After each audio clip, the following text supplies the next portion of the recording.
Ladies and gentlemen, my name is Ben, and in this episode of the Smoking Hot Confessions Barbecue Podcast, I'm chatting to a woman who is the queen of spice.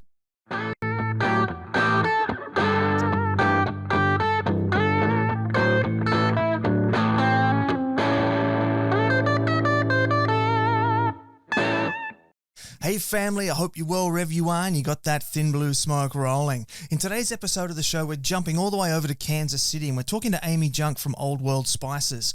It's a family-owned dry food and seasoning business. It spans 3 generations and it works with some of the biggest barbecue brands in the industry, such as Head Country Barbecue, Sweet Swine of Mine, Suckle Busters, and Loot and Booty. So it's going to be a fascinating chat and we're going to find out a whole lot of the background stuff of what goes on in these different titans of the barbecue industry. Now, before we get to that, I do have a couple of announcements that I need to run by you. The first is that we do have our merch available. We've got t-shirts, we've got hoodies, hats, beanies. We've got our Smoking Hot Confessions tumblers. You can check them out, smokinghotconfessions.com/shop. And while you're there, if you're at the beginning of your barbecue journey, you can pick yourself up a free copy of our ebook. It's the Beginner's Guide to Real Barbecue. Now, in that book, you're going to find everything you need to know to go from zero to hero in the world of barbecue. And it's completely free. Just head on over there, have a browse around the website. A pop-up window will appear. You can put your details into that and we'll shoot it straight out into your inbox for you. And a big welcome this morning to everybody who's joining us in the Smoking Hot Confessions barbecue community on Facebook for this recording. If you're not in the group yet, make sure you head on over. It's a group on Facebook, Smoking Hot Confessions Barbecue Community. Not only do we record these podcast episodes live in that group, we also just hang out and talk about barbecue. It's a family-friendly group, and it's just a nice place to spend some time talking about what we're all passionate about. So come along and join us over there. If you're watching the replay later on YouTube, give us a thumbs up, a subscribe, and hit that notification bell. Over on Facebook, it's all about the likes, the comments, and the shares. Now, IGTV, we love the cute little love hearts that they've got, and give us a comment and make sure that you're following us as well. And if you are listening to this later on a podcasting app, make sure you give us a 5-star rating and review. That really helps to push us up the charts and helps us spread the love of barbecue further and wider. Now, I think that's probably all you need to hear out of me for now. Let's get Amy in here. This is the internationally awarded Smoking Hot Confessions Barbecue Podcast with your host, Ben Arnott. How long's it been since your last confession? Amy, welcome to the confessional. It's great to meet you. Hi, Ben. How are you doing? I'm great. It's school holidays here, so I've got a bit of time off up my sleeve, so I get to spend it talking barbecue. I love it. Well, that's awesome. I think we're flip seasons right now, right? So I'm ending my summer. You guys are getting ready to start into season? Yeah, well, I'm fortunate. I live on the Gold Coast, which my wife is from Arkansas. She describes Gold Coast as the Miami, Florida of Australia, so we never really have that harsh of a winter anyway. We just started spring a few weeks ago, and my son and I have been surfing at the beach for the last 3 weekends already, so we are pretty spoiled. Unfortunately, I don't know Australia as well as I should. I was supposed to go over there in 2018 when you're having the wildfires. I was going to go over for meat stock, and the fires started, and I thought, wow, go over in March, and it's going to be really smoky, and I think I'll wait a little bit. And then for other reasons, everything got delayed longer. So now I'm on a 2-year wait. Yeah, that was a bit of a crazy time, wasn't it? We had those huge bushfires. Half of Australia was on fire, and then we all got shut down and told to stay at home. So I just thought everybody was barbecuing all at once. I wasn't sure what was going on. It did look a bit like that some days. I'm in an urban area here, and I remember coming home one day and the fires were a couple of 100 kilometers away, so maybe 150 miles away. And my street was still smoky and the sky was orange of like the sun trying to poke through the smoke. It was really spooky some days. Yeah, pretty grim. Anyway, let's stop talking about bushfires and let's talk about barbecue. Tell me, what was the last thing that you barbecued? Oh, let's see. What did I just do? I made chicken wings Monday morning because I had prepped some for the football games on Sunday and then got carried away. It's still nice here. So I was watching the Kansas City Chiefs play football from my girlfriend's swimming pool. We had a few beverages, never got around to cooking. So I woke up Monday morning and said, oh, I need to cook these wings. So I fired up the smoker at 6 a.m. and cooked chicken wings. Wow. I'm impressed that you're up at 6 a.m. after a night on the beverages and watching the football. That's well done. Yeah. Still got to get kids to school, still got to get to work. So True, very true. So tell me, what do you like to put on those chicken wings? The one that I just used that I really loved, well, actually, there's two. So I always like to start with a layer of Boar's Night Out White Lightning. And that's just a great base layer and just kind of boost up the flavor of everything that I'm doing. And then my new favorite, and you wouldn't think of this on chicken wings, but I got to tell you, it's really good, is the Luton Booty, his new jalapeno garlic black rub. Jolly Roger, I believe is what he calls it. And if you don't have it over there in Australia, you should be getting it really soon. It's out of this world. So it's a charcoal, like a deactivated charcoal rub with jalapeno and garlic. It's got a great Southwest flavor. And when you sprinkle it on and your chicken wings turn gray, you go, oh, this is not going to look good. But when they brown up, when they cook, oh my God, they're delicious. That sounds incredible. What was the third part of it? It was jalapeno, garlic, and? It's deactivated charcoal. Oh, so when you look at the rub, it's actually black. Yep. Oh, very interesting. It would be good on brisket or a red meat. You wouldn't think of it normally going on a white meat, but it was really good. That'd stand out at competitions too, when everybody's doing these very red chicken wings, and the judges open it up and it's different. That could be pretty cool too. Bit of a good advantage there. And so, are chicken wings your favorite thing to barbecue, or do you prefer ribs or brisket? That's just football food. That's just football food. I probably do ribs more than anything else. I just 2 weekends ago did actually fired up 2 smokers because I had 3 racks of baby backs, and I had a rack of the Dino beef ribs. And so I didn't want to mix them, so I put the beef on one smoker and put the pork on the other. And actually, the beef, my first time to ever do those big Dino beef ribs, and they came out, I thought, better than the pork that I do all the time. Yeah, the beef ribs are a favorite here at our place. They're pretty much set and forget, and they just come out so tender and juicy and delicious. It's really lovely stuff. You could slice them like steak. Yeah, they were wonderful. Yeah. Now, when it comes to your pork ribs, do you do 3-2-1? Do you hang them in a drum? What's your pork rib method like? So I'm a pellet grill smoker. So I've got the Green Mountain Grill, and I also have a PK grill, and I just got installed a new Santa Maria grill. I haven't even gotten to fire up yet. Ooh. So, I know. Let me back up a little bit. I moved into a new house a year ago, and it had a little tiny backyard, or not it had a large backyard. It had a little poured concrete patio. And I thought, man, by the time I get all my equipment back here, nobody's going to be able to sit, because it was maybe 12 foot by 12 foot. So I hired a contractor to come in and build a whole outdoor room. So I've got the big stone fireplace, and I've got all my kitchen, my smokers, everything built in. I put in a gas grill. Don't laugh. I think I've only used it twice for hamburgers, but I know when I go to sell this house, somebody's going to need a gas grill. So I might as well build it in. And then on the opposing corner, I built a waterfall. So I kind of have the water fire elements going side by side. And so it's become a nice little party place. So back to your question about, what was your question again? We were talking about ribs methods, I think, 3-2-1 or hanging. Rib methods, yes. So I actually, talking earlier about Luton Booty, I kind of learned to cook ribs from Sterling. Ooh, nice. And I think you interviewed him recently, and so I always go back to his recipe. So I start with my layer of rubs. Now, he doesn't like to use mustard. I use mustard. And then I layer it with the rubs. I put it on the smoker until it gets a nice bark, or what's he call it, the scratch test, where the seasoning doesn't come off. So it's maybe an hour and a half or so, at 220. And then I take them off and I wrap them with butter and agave syrup. Put them back on for, maybe another 30, 40 minutes. When they look like they're starting to pull away from the bone, then I take them off. I'll sauce them, put them back on just for a few minutes to set the sauce. Beautiful. That sounds really delicious. Very easy. It's so much easier to do than, doing a brisket. And I do a brisket about twice a year, and they come out okay. But briskets, I'm spoiled. I get to go to all these competitions, Ben. I get to eat the best of the best. I get to eat the world champion barbecue. So I'm always my harshest critic when I make something that, oh no, this is horrible. You should have seen the stuff I had last week. Yeah, fair enough. I'd imagine that would be hard to not be overly self-critical when you're constantly comparing yourself to those milestones. Mm-hmm. So if you had to choose then between your GMG and your PK, what's your favorite barbecue?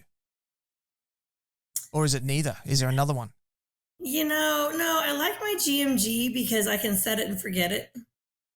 I mean, I'm a busy mom and I'm working, and different charities and things that I'm involved in supporting, Operation Barbecue Relief, different things that, take my attention away. And so I just don't have time. A PK, you've really got it. I mean, that's a grill. You'll laugh. My PK has only been used to finish off my steaks. So I start them in my smoker and then I get my grill grates down on my PK and I reverse sear, get my nice grill marks on there. And that's honestly all I've used it for. So Fair enough. This is Smoking Hot Confessions, so feel free to make as many confessions as you like. Sorry, That's PK, fine. you got a great product. It's just that's all I've really played with yet. Yeah, I've got a PK 360, and I do all sorts of low and slow on it. It's actually the smoker that I choose when I go to a festival to do demonstrations on stage and that. And I'll cook overnight, and I do lamb shoulders in it, beef, like racks of beef ribs. I've done pork ribs in it, and I just set it up as a mini offset. It's beautiful. Great idea. Yeah, just push the charcoal off to one side and then manage the vent so it forces the air and the heat across, and love it.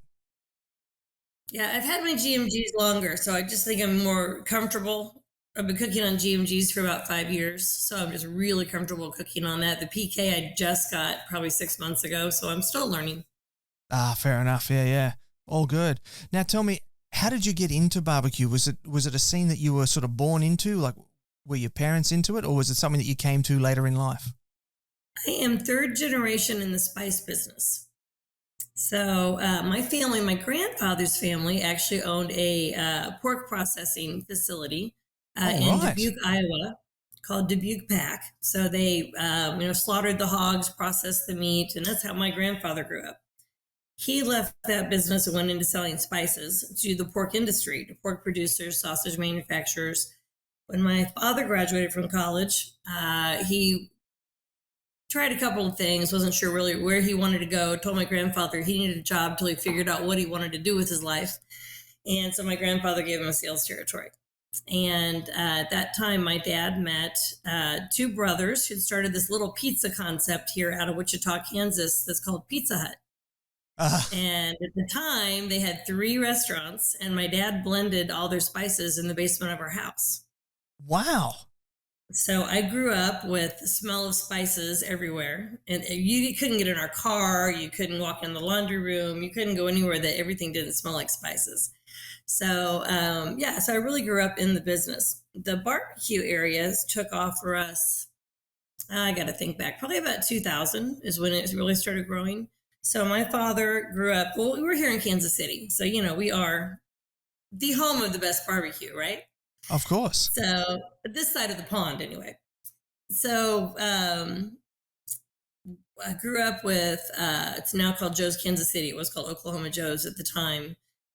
Jack Stack Barbecue, Arthur Bryant's, Gates Barbecue. There's just a lot of really good, old traditional heritage names here. Well, my dad grew up with Jack Fiorello, who started Jack Stack Barbecue. And I think it was Jack was the one who got us started because we were doing bulk seasoning blends for their restaurant, bulk rubs. And he asked if we could start to bottle stuff so he could sell it in his catalog or sell it, on the counters, take it to the grocery stores. So we got a little bottling line that was semi-automatic, and we started doing it. And then my dad used to always say, every time we bought a piece of equipment, he'd say, all right, now go fill it, go get some more business. We need to keep that line busy. So we just started building. And because we were a small company, we were very nimble. We had food scientists and chefs already working for us, helping us to develop products. So we were able to start with a lot of entrepreneurs and small companies to help them get their products ready for market. So that's really where it started for me. So then, of course, once you're doing that, we thought, well, hey, if we're going to make all these barbecue rubs, we should start going to barbecue contests because, you hang out there and you get to meet more people. That's all it took. Very first contest I went to was Wyandotte County, Kansas, Blue Devil Barbecue. And I fell in love with everybody there and tried to go to every contest I could after that. Yeah.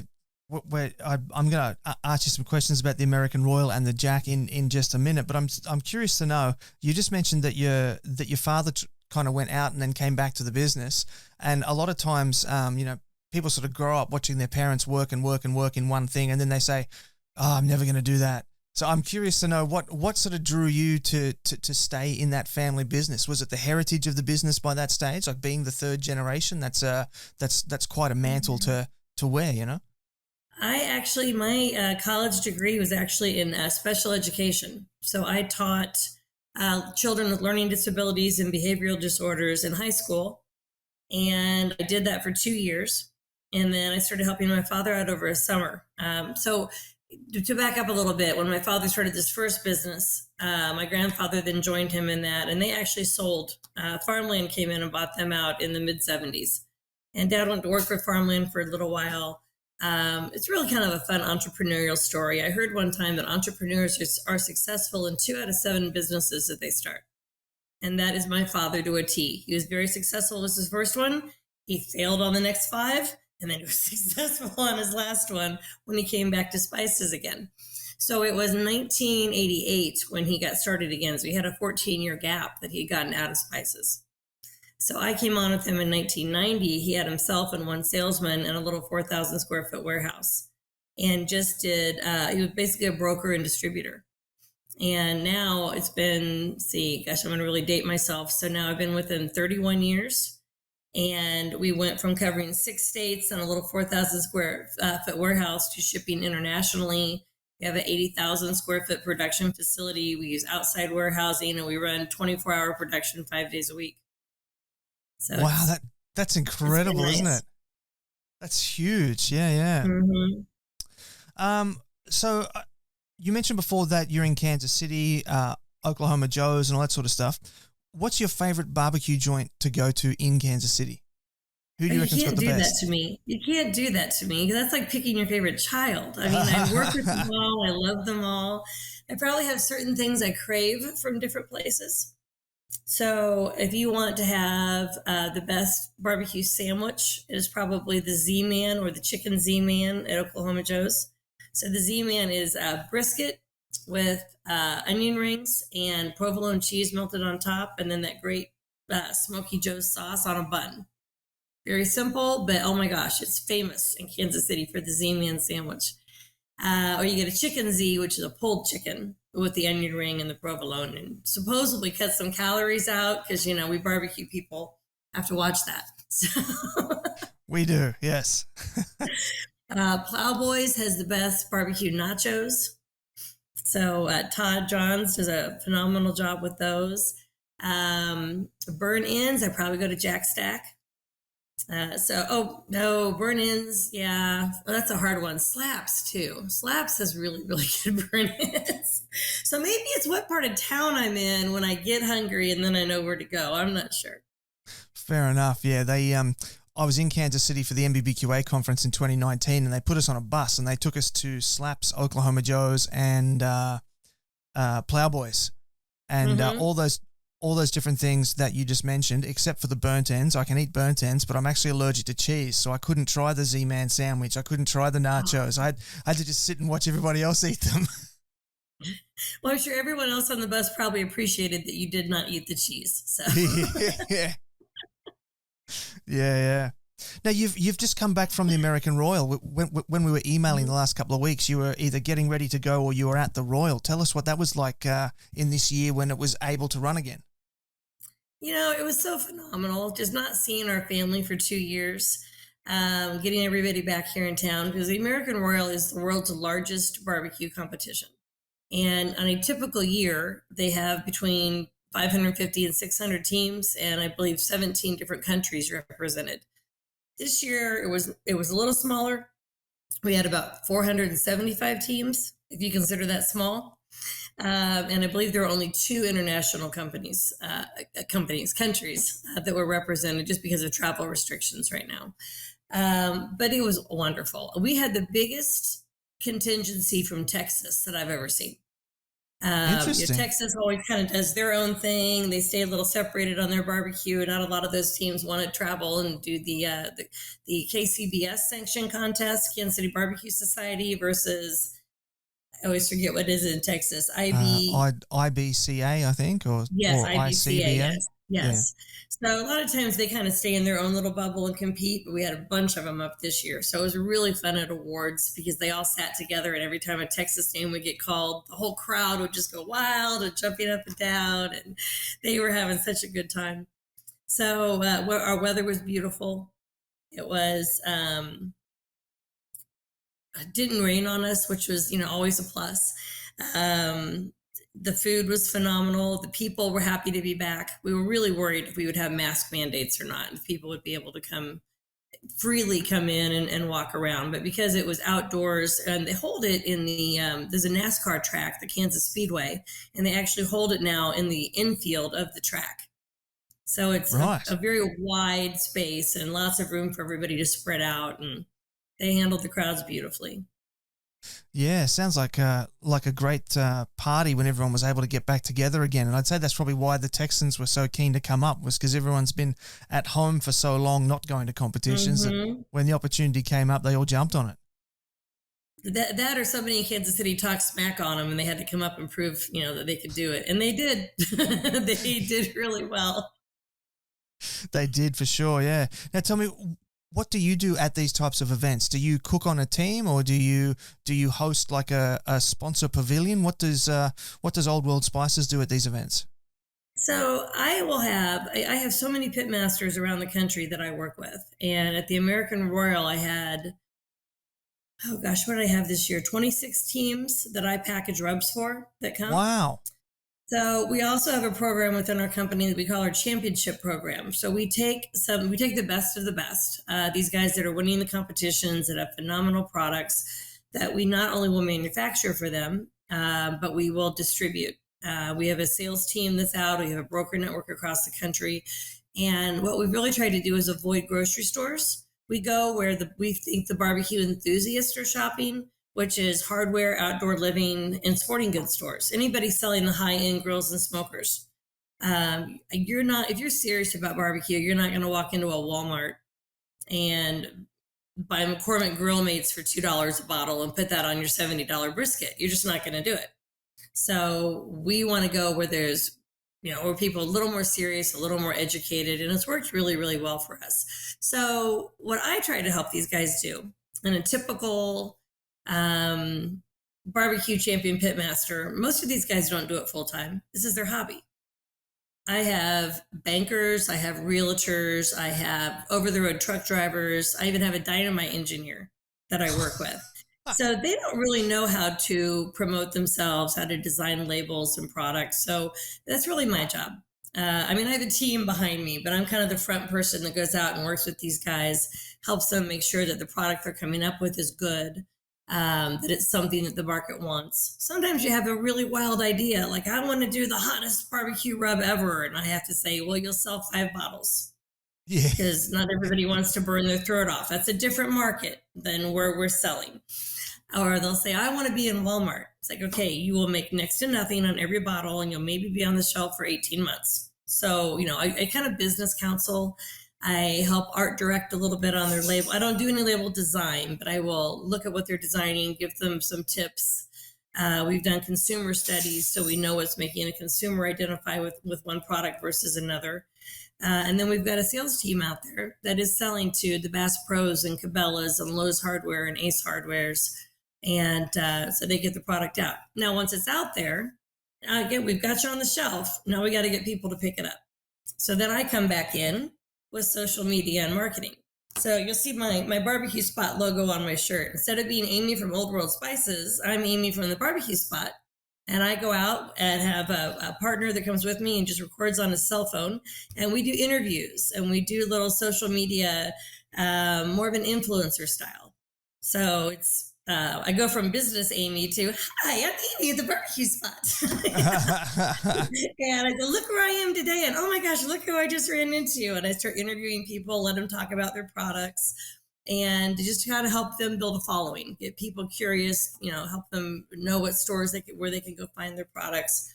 So we just become partners. There's just a real synergy between the pitmasters and ourselves. And I always say, if they're not successful, I'm not successful.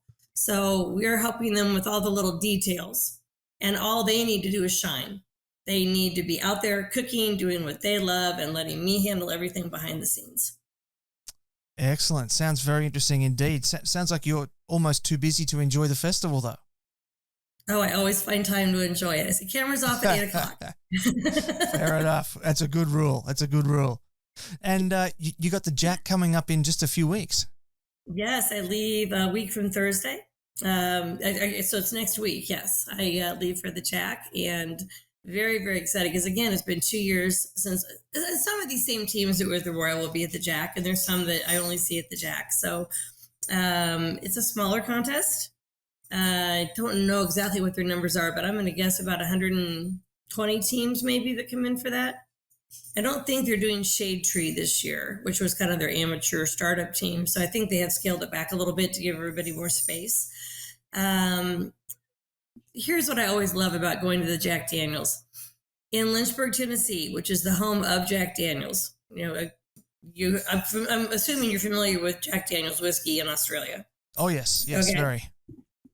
So it's a dry county. So we're not allowed to drink. At the home of Jack Daniels. At the home of Jack Daniels, yes. So we have to walk around with cups like this. You can't have the beer can. You can't show any bottles. So we still manage to have a good time. You just have to be a little subversive about it. But it's just a really nice. It's a nice little town, and they're very welcoming. They really spoil all of us when we get in there. And it's not the intensity of the American Royal. It's not a 2-day cook. It's a 1-day. So it's a little easier on everybody, I think. So yeah, I'm really looking forward to it. Got a project you'd like to work on with the SHC team? Shoot Ben an email on ben@smokinghotconfessions.com and let's have a conversation. Alrighty, so it's about time now to take a bit of a deep dive into Old World Spices, and we've already kind of spoken about how the business came about and how it's family owned and operated. So, are you the only Jungk still working in the business? Is your father still working? Are your kids involved? Are there brothers and sisters involved as well, or is it just you at this stage? No, I have a sister and 2 brother-in-laws who are working in the company currently. And it's funny. Dad retired. I got to think back. It's probably been 12 years ago that Dad decided he was retiring, and we had moved offices. And he said, "We go to this new office. I'm not going to have an office." My brother-in-law became our CEO, and he says, "This will be Russ's office, and I just want reports every day." We were only in there a couple of weeks when he comes in, and I see him looking at a supply closet. I said, "Dad, what are you doing?" He said, "I'm trying to figure out if I can get my desk in here." I said, no. You said you were retiring. You said it was our turn to take over. You need to just step back now and let us do this. And it was really hard for him to stay out. So Mom finally had to move him to Florida so he couldn't just be bopping in every day and getting in everybody's hair. So they moved down to Venice, Florida, probably 7 or so years ago, and are just happy as could be. They just are really enjoying life. My father is 81 years old. And at about 77, 78, he calls me and says, "Hey, I just bought a bike." So why did you buy a bike? He said, "Well, I can't golf every day. It's too hard on my back. So I'm going to bike every other day." And I think he's up to riding 15 miles a day. Wow. So, yeah. So when Mom sends me pictures of him out golfing or riding or floating in the pool or reading a book, I just always, smile and say, "This is why I work so hard, so you can do that." Yeah. I hope my child is watching. I hope he's going to work that hard so his mom can do that soon. Yeah. So we're like all parents, we're thinking surgeons, lawyers, engineers, things like that. Mm-hmm. Absolutely. Yeah. That's what I tell my son anyway. I tell him, don't be a teacher. I'm a teacher. Sorry, I'm a teacher. Does your son like to barbecue? He does a little bit actually. He's only 9. He just about 6 months ago went in his first kids steak cook-off. So we've got awesome. We've got an Australian chapter of Kids Q Nation operating over here, and so he had his first crack at one of those competitions there a few months ago. Oh, that's wonderful, fun. Yeah, the kids Qs are always so fun to watch. Yeah. It's always a bit hard for the kid that comes last. There's always tears and lots of cuddles afterwards. But the rest of them who sort of rank a bit higher up, they all have a really good time. So, yeah. Hopefully it inspires something, yeah. No, my kid likes to eat, but I haven't really got his passion for live fire cooking instilled yet. He's more of a baker. So that's fine. We can balance each other out. Yeah, well, there's a lot of creativity involved in that in terms of like food development stuff as well. Mm-hmm. Now, Ben, if you come over, you talked about the Jack and you talked about the American Royal. See, now I'm going to interview you. Okay. Have you come over for Memphis in May? I haven't been to Memphis in May or the Royal or the Jack, but I did come over and I was competing in 2018 at the World's Barbecue Championships in Houston. Oh, okay. Yeah. Okay, good. Yeah, Memphis in May is a really neat one, too, if you guys get a chance to come over, because the Memphis style, the Memphis competitions are very different. When we do the Kansas City competitions, KCBS sanctioned, you have to do 4 proteins. You have to do brisket, chicken, ribs, and pork. When you go to Memphis, it's all pork. Whole hog, shoulder, and ribs. And when you're KCBS, we do a turn-in box with your stuff, your box you carry to the judges, and it has your blind number on it. Memphis, the judges come to your tent, and they interview the pitmaster. So they're looking for your knowledge. They're wanting to know, what kind of hog, what kind of cooker. They're really diving in to find the expert pitmaster rather than just, who turned in the prettiest box. So it's a really, really cool event if you get a chance to come over. Yeah, I have heard about that. And the way it was told to me is that most teams have a spotter. And when the spotter sees the judges start coming, they all run back inside to the trailer and change their shirts and button up and quickly comb the beard, then come back out again, and so they're ready by the time the judges are there to show them around. Yeah, well, they actually decorate their whole tent area, so they'll get all the party stuff is gone, the white tablecloths come out, they have flowers and plants, and they make it look like you're walking into someone's home. They go all out for it. It's really neat. And then Texas. Now, I just in 2019 started going down for some Texas competitions. I got to go to the San Antonio Livestock Rodeo Barbecue. And then a few weeks later, I followed up with the Houston Livestock Rodeo Barbecue. And I had to laugh. So I'm a certified judge for KCBS, and I'm also a certified judge for State Cook-Off Association. So we're in San Antonio, and we're trying to kind of peek in the tent to see what the judges are doing. You kind of want to know how it's different than what we do. Somebody walked up and said, "Hey, we need chicken judges. Do you want to be a judge?" And I said, "Oh, I'm not certified down here in Texas." They said, "Oh, you don't have to be certified in Texas. We don't certify in Texas. You just tell us if you like how it tastes." And they ushered me into the tent. So that was a lot of fun too. And that's probably my favorite part of traveling around the country, getting to see how things are done differently in different regions. And, I learn something new every time I go. Even the pitmasters that I see cook over and over again, I don't think they ever do anything the same way twice. So I'm always learning and growing from the experience. Yeah, well, that would be a great opportunity for you to develop insights into the different, flavor profiles and whatnot. So you get a bit of an idea of what flavors are going to work in what different regions of the country, depending on which businesses you're working with. So I can see how that would be not just awesome fun, but also a huge benefit to Old World Spices as well. Now, yeah, they say you got to cook to the judges. You don't cook to what you like. You have to cook to the judges. So these guys have to know where they go. Oh, that was the other thing in Texas. They said when the judges are waiting to go in the tent, we have a little holding area as one set of judges are finishing and before the next set goes in, and they'll offer you water, soda, or possibly beer. They said if there's beer, they all run back and salt their food heavier. Because it goes better with the beer that you're drinking while you're judging. Good to know. There's a good trick. So let's sort of loop back to the business a bit here. Now, I was really curious when I was reading the website to see all the different brands and like huge brands, like Head Country is one of the most well-known brands in the States, and you guys work with them. We actually just purchased them, Ben. Oh, really? We just about 60 days ago purchased Head Country. So it's our first foray into wet product because we've been just a dry blender up to this point. So yeah, they're now part of the Old World family. Well, congratulations! That's a huge get. Thank you. Yeah. So how many pounds of barbecue spice rub per year would you estimate you handle? Oh my gosh, Now, if you ask my production guys, that would come right off the top of their head. I know that we produce over 1 million bottles a year. Wow. And those bottles are going to be, anywhere from an 8-ounce bottle up to a 16-ounce bottle, but primarily the larger bottles. The 16. When I say 16 ounce, I'm talking volumetric. Yep. It might be a 12 ounce when we fill it.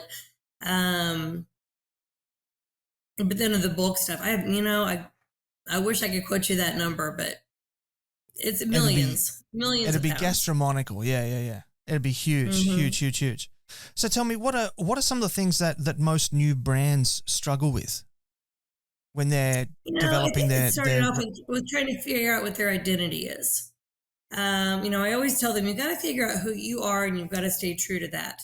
So if I have let's say a chef from the Northeast, let's go, Vermont, Maine, New York, and they're going to be a little more sometimes culinary trained, sometimes, chefs or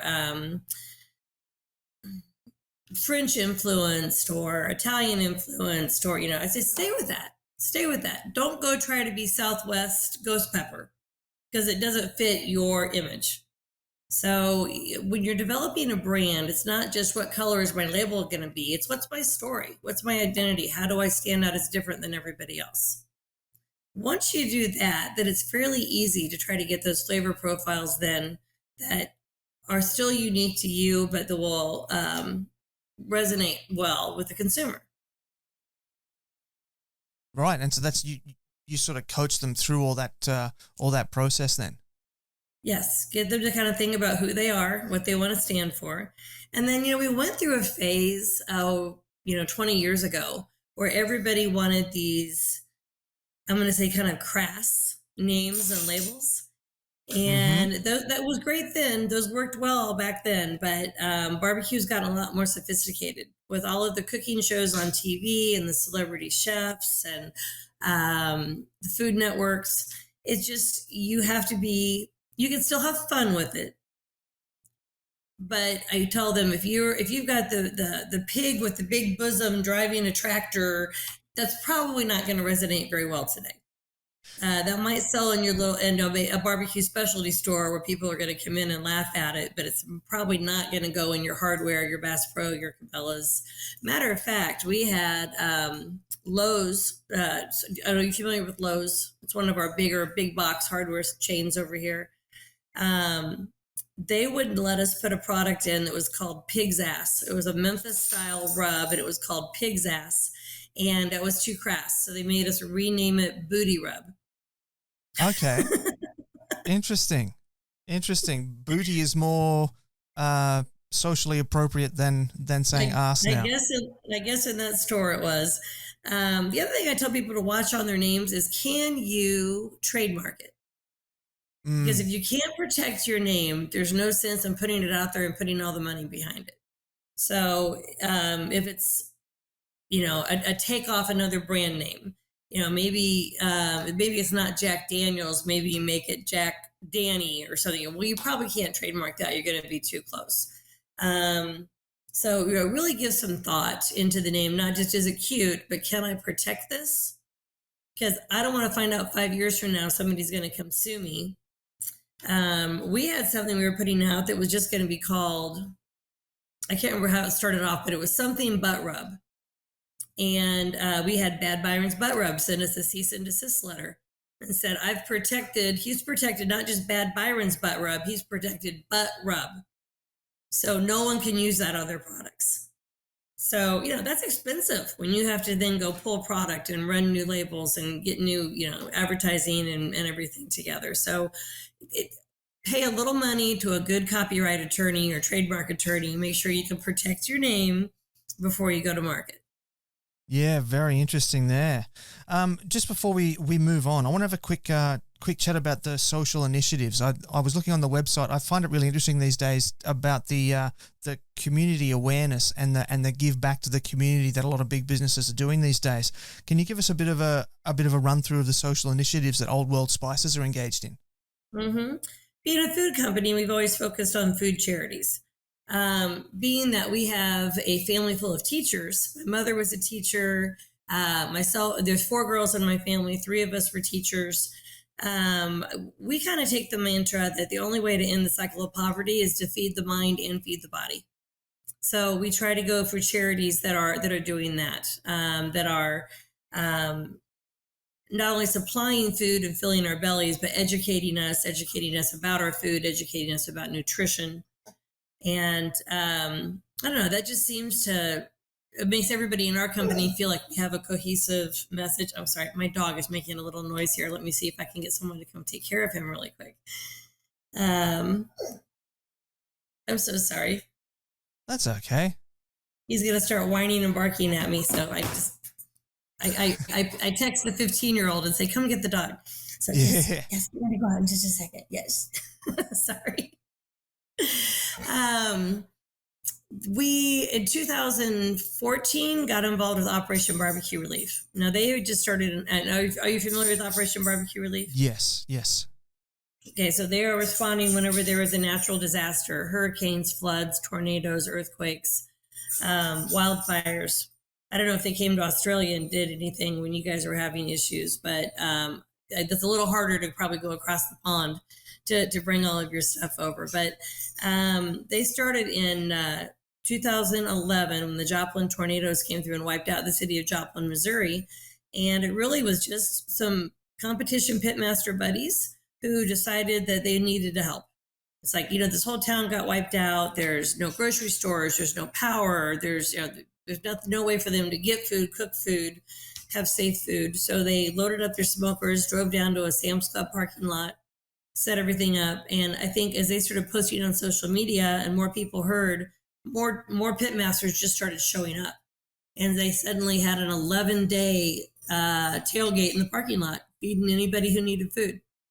And since then, they've gotten organized where they now have deployment teams. And last count I heard was 19 states. Wow. Here in the U.S. And so they can respond really quickly when there's any kind of a disaster. And if I'm going to misquote the meals, but I believe it's between 7 and 8 million meals that they've served now in 20 years. Wow. So that's another one that we've really, kind of hitched our wagon to and said, okay, how can we help you? So it's more than just giving them free barbecue rub when they have a deployment. It's how do we help get a revenue stream in? So we worked with them to develop a line of rubs that mirrored some of the major deployments that they had done around the country. So we could have a flavor from Texas, a flavor from Florida, a flavor from California. And we bottled these rubs just under an Operation Barbecue Relief name.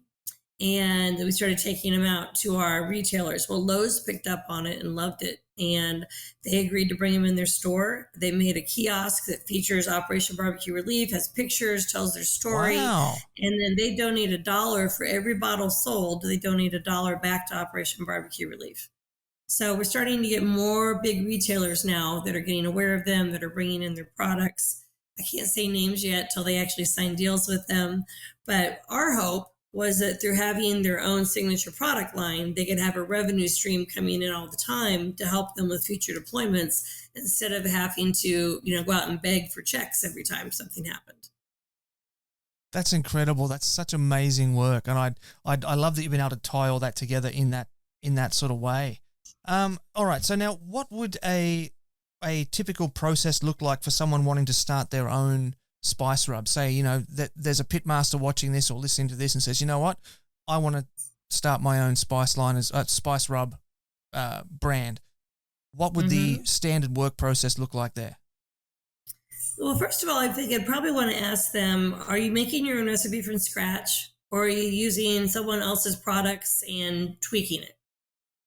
And, we have a lot of both. We have people who will come to us with a recipe, and it's probably measured out in a tablespoon of this and a pinch of this. Go get a gram scale. Go make your recipe, weigh it out so that and then make it 3 or 4 times following your own recipe to make sure you actually have it where you want it. Because it's amazing the difference how I'm going to measure a tablespoon and how you're going to measure a tablespoon. So gram scales are $10. Yeah, go buy one at the store. If you're using someone else's product, you have to be to me, it always just kind of crosses it's a not only an ethical line, but it's a business commitment line to me. That if you are using, we discussed earlier, sweet swinamine and lutein booty. Let's say you're combining sweet swinamine's Texas rub with the lutein booty Jolly Roger rub, and then you're adding some garlic to it. Okay. I'm not going to help you match that because I'm committed to those two people and I have signed confidentialities and those are their products and they own those. Okay. Now let's go to somebody I don't work with. I don't want to say any names, but let's say you have somebody who I'm not making their product and you bring it to me and say, I really like this, but I want a little less salt or I want to take out the MSG. You know what? That's what I have food scientists for. We will break it down. We need a sample. We need an ingredient statement. And from there, we can break it down. We can figure out what's in it. Might take a couple of rounds of samples going back and forth with you tasting it until we get exactly what you would envision or what you want. But then you're good to go. The next caution is how are you going to get it out there? So matching the product, coming up with a recipe is one thing. How are you going to get it to the stores? And we have a lot of people that, because they know that we do that, they come to us and assume, well, if you match my product, you're going to go sell it for me. Well, we're real selective about who we bring in to our program. Matter of fact, this week we have an annual meeting we call our SKU rationalization.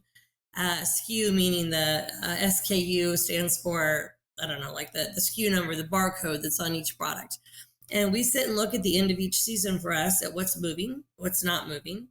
If it's somebody we've been working with and their product is slowed down, we try to figure out why. Does it need a label refresh? Should we put it in a different size? Is there an off flavor, something people aren't liking? And sometimes you just have to say, you know what, we've given this 2 years. It's not taking off. Consumers aren't responding. And so we take them out of the program. But we look at not only is there a need for your product, do you stand out? I don't need one more all-purpose rub in my lineup. There's too many of them already. So you have something like the Jolly Roger that's really different. Okay, there's nothing like that. If it's Boar's Night Out, they're coming out with a new one called Midwest Dust. Well, they have been so successful with White Lightning that we think anything we put their name on is probably going to sell. So that's an easy decision to bring them in. All right. Now, if it's Ben's Butt Rub coming in, I'm going to probably look at that and say, all right, Ben, what's your plan? What are you going to do with it?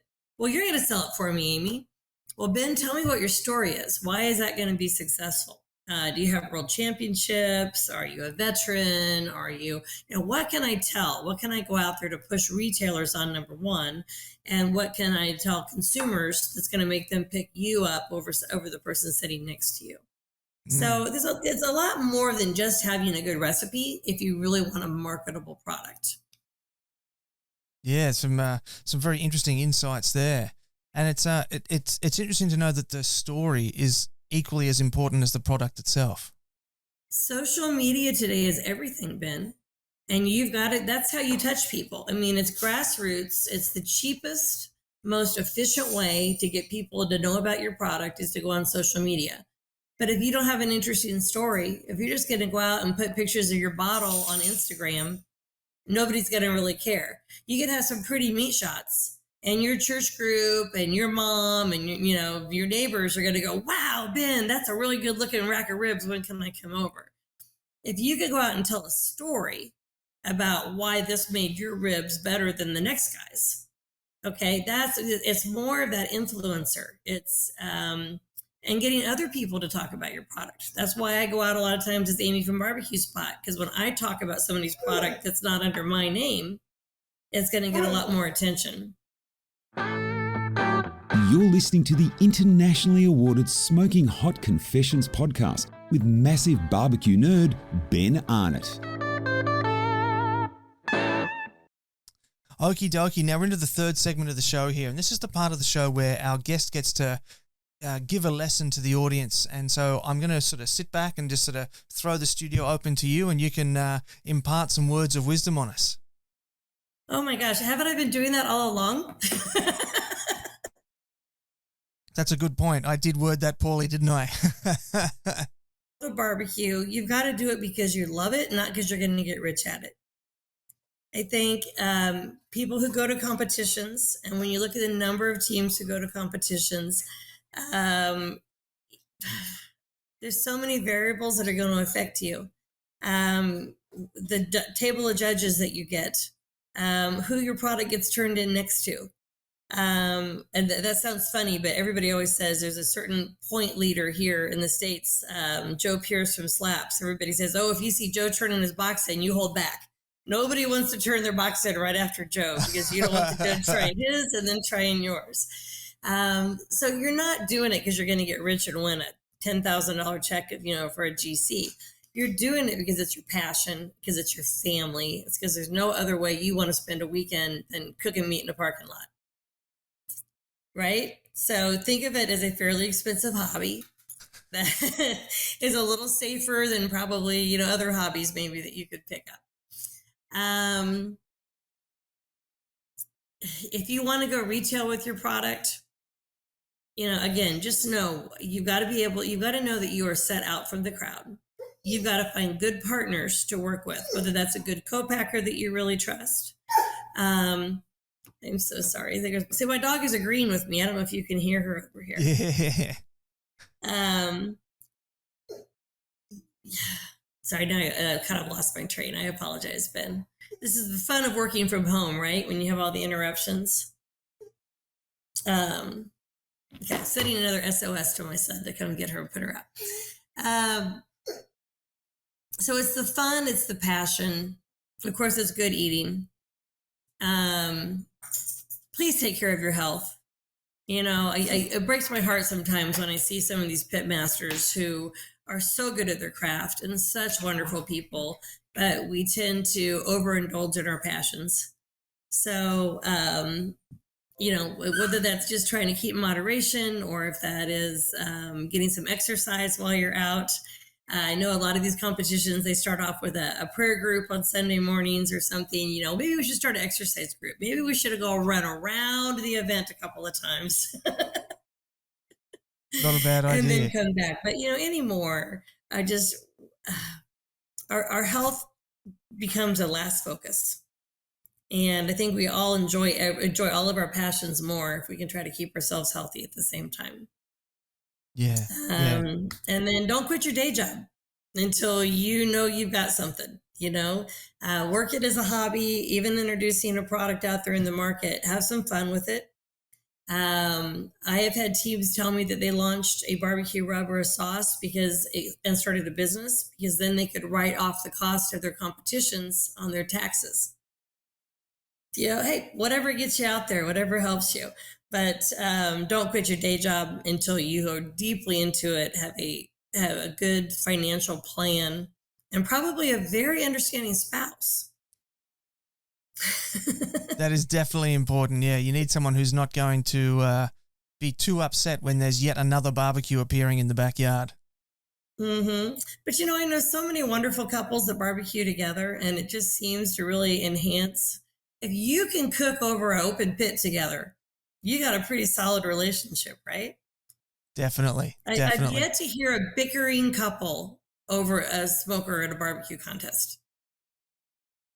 Yeah, it is hard to get worked up when when that delicious smoky fire's going and it's radiating heat, and that's what that's part of what about barbecue brings people together. Absolutely. Alrighty, so that's probably a good point for us to start to wrap up the show here. So give some thanks, give some praise, give some shout-outs to people that have helped you out along the way, and make sure they tell everybody where they can track you down on the internet. Well, if you want to go to barbecuespot.com, you can see all the different brands that are in our distribution program. You can order directly. We have a wonderful partner right there in Australia, Tim and Carolyn Harkin. With Hark. I don't know if you're familiar with them, but they, Yes. Oh my gosh, they do a phenomenal job. They bring almost everything that's in my line. They bring over to Australia and distribute, and we work very, very closely with them. I would caution you guys right now with everything going on in the world. Freight has become backed up. Supply chains are really backed up. So if you see a product and say, oh my gosh, this is my favorite, I'm going to buy a bottle, buy 3. Because it might not be there the next time you go back. Spices don't expire like other food. If you keep it unopened and out of direct sunlight or direct fluorescent lights, it will keep for 3 years. Okay, I mean, there's nothing in it that's going to spoil. So if you see something you really like, just right now during these times, buy it up. I wish I had a list of retailers in Australia that are carrying all of our products. I do not. I imagine maybe through Tim and Carolyn through the Hark site. I don't know if they would have a list, but I think they mirror what we do over here with hardware, barbecue specialty, outdoor living stores. So, go where the good equipment is sold and you're going to find the good rubs. Yeah, definitely. Yeah. Just a quick question. What effect does fluoro light have on spices? Fluorescent lights. Yeah. What does it do? The light, it fades the paprikas. Oh. So it doesn't hurt the actual flavor, but it will fade your color. So if you ever pick up a bottle on the shelf and you see it's kind of gray around the top band and gray around the bottom, but then you shake it up and the color gets all mixed up again, that's because where the label is covering, it's protecting the spice, but where it's exposed on those top and bottom ridges, it's any capsicum, red pepper, paprika, chili peppers, all fade under light. Wow, that's interesting. I hadn't heard that before. Alrighty. Well, look, I'm going to say thank you very much for your time, and that puppy dog probably needs a walk and a feed. So, because I've noticed that it's gone from daylight to nighttime behind you in the window there. Yeah. So it's probably puppy dinner time. Yeah, it's a little before 8 o'clock here now, so our days are getting shorter, starting to cool off a little bit. So, yeah. But thank you. Yes, Ben, this has been wonderful. I've really enjoyed meeting you, and thanks for letting me just talk so much because I like talking. Hey, people don't watch the show to listen to me talk. They watch the show to listen to the guests talk. So you just made my job a whole lot easier. Well, you let me know when you're going to go over here stateside, and I will make sure you have a proper tour. I will do, definitely. Thank you very much, and thank you for your time. Okay. Thank you. And there you have it, folks. That was the ever bubbly, always lovely Amy Jungk from Old World Spices. A ton of information there for any of you out there who are thinking about opening your own range of spice rubs. It's a really popular thing to do in Australia at the moment. I know there's a lot of pitmasters here that have been using our time at home in the last 18 months to work on those recipes and make those refinements. So there's a ton of jewels in there in this episode to help you get off on the right foot in that direction. Now, before we do wind this up today, I do just need to give you a quick reminder of the announcements from the top of the episode. Our shirts and hoodies are available on our website if you're up for some merch. While you're there, pick up your free ebook, The Beginner's Guide to Real Barbecue. There's everything you need to know to go from zero to hero in the world of low and slow barbecue. Join us in the Smoking Hot Confessions community over on Facebook. That's where we've recorded this live today and where we have a whole lot of conversations and share tips and tricks for barbecue and low and slow. And if you're catching up this later on the socials, do the thing, the likes, the shares, the comments, all that stuff. We love that and it helps us as well. And that's all we got time for today. So until next time, take care of each other and keep on queuing. Thanks for listening to the Smoking Hot Confessions podcast. Head on over to smokinghotconfessions.com for recipes, tips, and Ben's own confessions.